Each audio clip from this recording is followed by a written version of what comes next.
તો મિત્રો હવે આપણે વાક્ય પ્રકાર જોઈએ. ટેક્સ્ટ બુકમાં આપેલું છે ગ્રામરનો ચેપ્ટર છે એવું છે કર્તરી, કર્મણી, ભાવે અને પ્રેરકમાં ફેરવવાનું.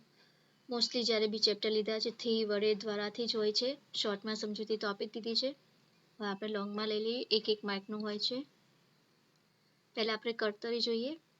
તો જેનું નિયંત્રણ હોય, જવાબદારી હોય તે કર્તા કહેવાય અને જેમાં કર્તા હોય તેને કર્તરી વાક્ય રચના કહેવાય. વિડીયોઝમાં તમે જોઈ લીધું હશે કે કર્તરીમાં ફેરવવાનું હોય ત્યારે કર્તા મેઇન હોય છે. ગુજરાતી ક્રિયાત્મક વાક્ય રચનામાં મુખ્ય 3 ઘટક છે: કર્તા, કર્મ અને ક્રિયાપદ. જો કર્તાનું મહત્વ હોય તો તેને કર્તરી વાક્ય રચના કહેવાય. એક્ઝામ્પલ જોઈએ. મોહન કાકા ચાલે છે. હવે કર્તા મેઇન છે આમાં, તો મોહન કાકાથી ચલાય છે. કર્તા એટલે કરનાર. દીદીએ સાડી ફાડી, તો દીદીથી સાડી ફાટી. થી, વડે, દ્વારા એ બધા જ મેઇન કર્તાને આપણે આગળ કરવાનો, કર્તા મેઇન. મુન્નો ખીચડી ખાય છે. મુન્નાથી ખીચડી ખવાય છે. અજય ચા ઢોળી, અજયથી ચા ઢોળાઈ. બાપુથી સુંદરને છોડાયો, તો બાપુએ સુંદરને છોડ્યો. અમારાથી ના કહેવાય, અમે ના કહીએ. કંચન માસીથી બોલાયું, કંચન માસી બોલ્યા. એકદમ ઈઝી છે. શોર્ટમાં હું તમને કહું તો કર્તરી આપ્યું અને કર્મણી કોઈ એકમાં જ ફેરવવાનું હશે. કર્તરીમાંથી કર્મણી કે ભાવે. થી, વડે, દ્વારા જે વાક્ય રચના સારી લાગે એ વાક્ય રચના બનાવવાની. આ શોર્ટકટ છે. બાકી તો આમાં તમે સમજશો વધારે સારું રહેશે. કર્મણી. જો વાક્યમાં કર્તાનું મહત્વ ઘટે તો કર્મનું મહત્વ દેખાય. કર્મ એટલે કર્તાની ક્રિયા દેખાય. કર્તાની ક્રિયાનું પરિણામ જેનામાં દેખાય, ક્રિયા થતા અથવા પત્યા પછી જે પદાર્થમાં ફેરફાર દેખાય તે કર્મ. અહીંયા થોડી સ્પેલિંગ મિસ્ટેક થઈ ગઈ છે. ગુજરાતી ભાષામાં 2 પ્રકારના ક્રિયાપદ છે: સકર્મક અને અકર્મક. સકર્મકમાં કર્મ હોય તો કર્મનું મહત્વ દેખાય, જ્યારે અકર્મકમાં તો કર્મ જ નથી. સકર્મક એમાં આ વર્ડ્સ આવતા છે: ખોદવું, શોધવું, પૂછવું, ખાવું, પીવું, નાખવું, પકડવું, તોડવું, બાંધવું, લેવું. અકર્મક તો આવવું, જવું, ઊંઘવું, સૂવું, બેસવું, ઉઠવું, તરવું, હસવું, રડવું, રહેવું, ડરવું. હવે આપણે કર્મણીનું જોઈએ છીએ. તો કૃષ્ણ મુરલી વગાડે છે.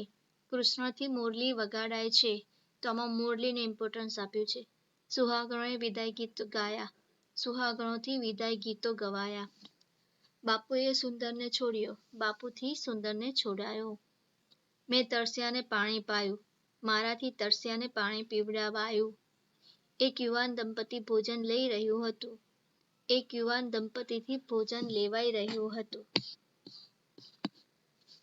ઇન શોર્ટ કહું છું ને, આમાં વધારે જેમ જવાશે એમ કદાચ કન્ફ્યુઝન થાય. એના કરતાં જે આપણે વિડીયોઝમાં જોયું છે એમ જ થી, વડે, દ્વારાથી જ મોસ્ટલી વાક્ય ચેન્જ થાય છે. કર્તરી હોય તો કર્મણીમાં ફેરવવાનું, હોય ભાવેમાં ફેરવવાનું આવે. કર્મણી હોય તો કર્તરી કેવું, તો થી, વડે, દ્વારા યુઝ કરી લેવાના. હવે ભાવે પ્રયોગ. કર્મણી અને ભાવે પ્રયોગ વચ્ચે સમાનતા એ છે કે બંનેમાં કર્તાનું કર્તૃત્વ ગૌણ થાય, એટલે કે જસ્ટ એ સેકન્ડરી થઈ જાય, પણ બંને વચ્ચે તફાવત ક્રિયાપદનો છે. જો ક્રિયાપદ સકર્મ હોય તો કર્મની રચના થાય અને અકર્મક હોય તો ભાવે પ્રયોગ થાય. જે આપણે તમને સકર્મક અને અકર્મક વર્ડ્સ આપ્યા તો એ રીતે. મામા આવ્યા. મામાથી અવાયો. હું રડી પડ્યો. મારાથી રડી પડાયું. દીપા ડરી ગઈ. દીપાથી ડરી જવાયું. અમે શાંત રહ્યા. અમારાથી શાંત રહેવાયું. અમે સવારે વહેલા ઉઠી ગયા. અમારાથી સવારે વહેલા ઉઠી જવાયું. હવે પ્રેરક વાક્ય રચના. તો આમાં ખરેખર ક્રિયા ન કરનાર પરંતુ ક્રિયા પર નિયંત્રણ ધરાવનાર, ક્રિયાની જવાબદારી ધરાવનાર પ્રેરક કરતા મુખ્ય કર્તા ગણાય છે. આ પ્રકારની વાક્ય રચનામાં કર્તાની પ્રેરણા મુખ્ય હોય છે. તેથી તેને પ્રેરક વાક્ય રચના કહે છે. પ્રેરક વાક્ય રચનામાં પ્રેરિત કર્તાને પાસે, દ્વારા જેવા નામયોગી કે કર્મસૂચક ને પ્રત્યે લાગે છે. પ્રેરક એટલે કોઈ થર્ડ પર્સન છે આપણને પ્રેરણા આપે છે. એ પણ વિડીયોમાં આવી ગયેલું છે. થર્ડ પર્સન થ્રુ પ્રેરકમાં ફેરવાનું હોય તો ત્રીજા જ પર્સનનું નામ લઈને અથવા એનો યુઝ કરીને આપણે વાક્ય બનાવવાના.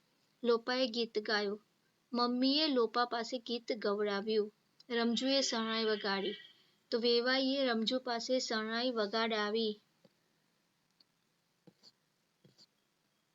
મેં નિબંધ લખ્યો. શિક્ષકે મારી પાસે નિબંધ લખાવ્યો. સુહાગણોએ વિદાય ગીતો ગાયા. તો જાનૈયાઓએ સુહાગણો પાસે વિદાય ગીતો ગવડાવ્યા.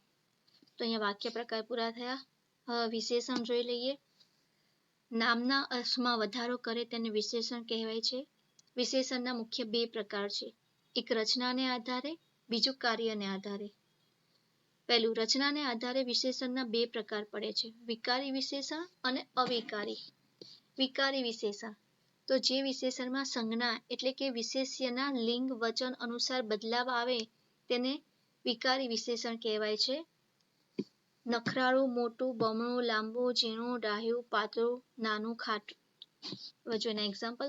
પાતળી છોકરી, પાતળો છોકરો. એટલે કે વિકારી એટલે જે કર્તા દ્વારા એના ધારો કે કર્તા છોકરો હોય તો એના જે વર્ડ્સ હોય એમાં પણ ચેન્જ થાય એ વિકારી વિશેષણ. પાતળી છોકરીઓ, પાતળો છોકરો, પાતળા છોકરા, ખાટી દ્રાક્ષ, ખાટું અથાણું, ખાટો ગોટલો, નાનો ભાઈ, નાની બહેન, નાનું ઝાડ, એમ પાતળી પાતળો પાતળા, ખાટી ખાટું ખાટો, નાનો નાની. આ વિકારી જે ચેન્જ થાય છે. હવે અવિકારી કે જે ચેન્જ ના થાય. જે વિશેષણમાં સંજ્ઞા એટલે કે વિશેષ્યના લિંગ વચન અનુસાર બદલાવ ના આવે તેને અવિકારી વિશેષણ કહેવાય છે. કરુણ, અજબ, નટખટ, રેશમી, કોઈ, યોગ્ય, પ્રસિદ્ધ, રાંક, એકાકી, ગરીબ, મનસ્વી, હોશિયાર, સફેદ, ચોરસ, ખરાબ, ખાલી, શીતળ. આમાં કોઈ ચેન્જ ના આવે. હવે છોકરા જોડ બી લખો, છોકરી જોડ બી લખો, કોઈ બી વ્યક્તિ જોડ લખો, કરુણનું કરુણ જ રહે. પછી કરુણો, કરુણી, કરુણો એવું ના થાય એના જેવું. હોશિયાર છોકરી, હોશિયાર પ્રાણી, સફેદ ચાદર, સફેદ સાડી, ચોરસ ખેતર, ચોરસ રૂમાલ. હવે કાર્યને આધારે વિશેષણના 5 પ્રકાર છે. પહેલું છે ગુણવાચક વિશેષણ. તો સુંદર ગુણ હોવા જોઈએ. તો એમાં ગુણવાચક જે ગુણ દેખાતો હોય તમારે વાક્યમાં આમ તો આપેલું હોય છે, અંડરલાઈન બી કરેલી જ હોય છે, શોધવાના હોતા નથી ત્યારે, એટલે તમને બહુ ઇઝીલી ખબર પડી જશે. સુંદર, ખરાબ, ચોખ્ખું, ઊંચું, કાળું, સફેદ, જાડું, મોટું, ઘરડું, ઠંડુ, ડાયું, વિશાળ, સાંકડું, સમજુ, લોભી, ક્રૂર, દયાળુ, અજાણ્યું, નાનું. આ બધા વર્ડ્સ છે એ તમને ગુણવાચક વિશેષણમાં આવે. દાખલા તરીકે રાંક, રમજુ, રાજી રાજી થઈ ગયું તો રાંક એટલે કે ગરીબ. તો એને ગુણ આવ્યું કે ગરીબ છે એમ. હવે સંખ્યાવાચક વિશેષણ બીજું. કાર્યને આધારે જે પ્રકાર છે એમાં બીજું સંખ્યાવાચક વિશેષણ. એના પોતાના 3 પાર્ટ પડે છે, પેટા પ્રકાર. પહેલું, સાદી और પૂર્ણ સંખ્યા. 1, 2, 50, 100, 1000 જે હોય એ સાદી છે, પૂર્ણ સંખ્યા કહેવાય. હવે ક્રમિક છે તો પહેલું બીજું આવે, 8મું 9મું 10મું એવું બધું આવે, ક્રમિક સંખ્યાવાચક. અને સંખ્યાંશ વાચક તો અડધા ભાગ થઈ ગયા હોય તો પા, અડધું, પોણું, સવા, અઢી, દોઢ જે હોય એમાં. એક્ઝામ્પલ, 3 વાર દાદ આપવા છતાં રમજુએ શરણાઈ બંધ કરી નહીં. થશે પૂર્ણ સંખ્યાવાચક. તમને બહુ અંદર ડિટેલમાં પૂછ્યું હોય તો તમારે સાદી, ક્રમિક અને સંખ્યા શું કહેવાનું આઈ થિંક ઓપ્શન આપેલા હોય છે. ના આપેલા હોય તો સંખ્યાવાચક વિશેષણ મૂકી દેવાનું. જથ્થાવાચક વિશેષણ. જથ્થો, બહુ, ઘણું, થોડું, ઓછું, વધારે આ વર્ડ્સ હોય તો જથ્થાવાચક વિશેષણ હોય છે. દાખલા તરીકે વધારે મહેનત કરીએ તો સારા માર્ક્સ આવે, તો વધારે છે જથ્થાવાચક. માત્રા સૂચક. ઓછું થઈ જાય છે. આછું, ઘેરું, સાવ, તદ્દન, બમણું. આ જે તમારા છે એ માત્રા સૂચક વિશેષણ. દાખલા તરીકે પરિણામે રમજુના હૃદયમાં બમણું દર્દ ઘૂંટાતું હતું. તો બમણું એટલે ડબલ છે, તે એક તમને માત્રા સૂચવે છે. એટલે માત્રા સૂચક વિશેષણ. સાર્વનામિક વિશેષણ. સાર્વનામિક એટલે બધાનું છે. મારું, તારું, આપણું, તેનું, તેમનું, આટલું, આવડું. દાખલા તરીકે છટકે છે મારું મન, તો મારું છે તો સાર્વનામિક વિશેષણ આવે. બહુવચન વાળા હોય તો બી મારું એકલું હોય, તારું હોય, એ હોય તો એ બધા સાર્વનામિક વિશેષણમાં જતા રહે. તો મિત્રો અહીંયા આપણે વાક્યના પ્રકાર અને વિશેષણનું જોઈ લીધું છે. આશા રાખું છું કે આ વિડીયો જોવાથી તમને આ આઈ થિંક 2 કે 3 માર્કનું જ પૂછાય છે, પણ 2 કે 3 માર્ક તમારા પ્રોપર કવર થઈ જાય. જો વિડીયો ગમ્યો હોય તો please like, share and subscribe. Thank you.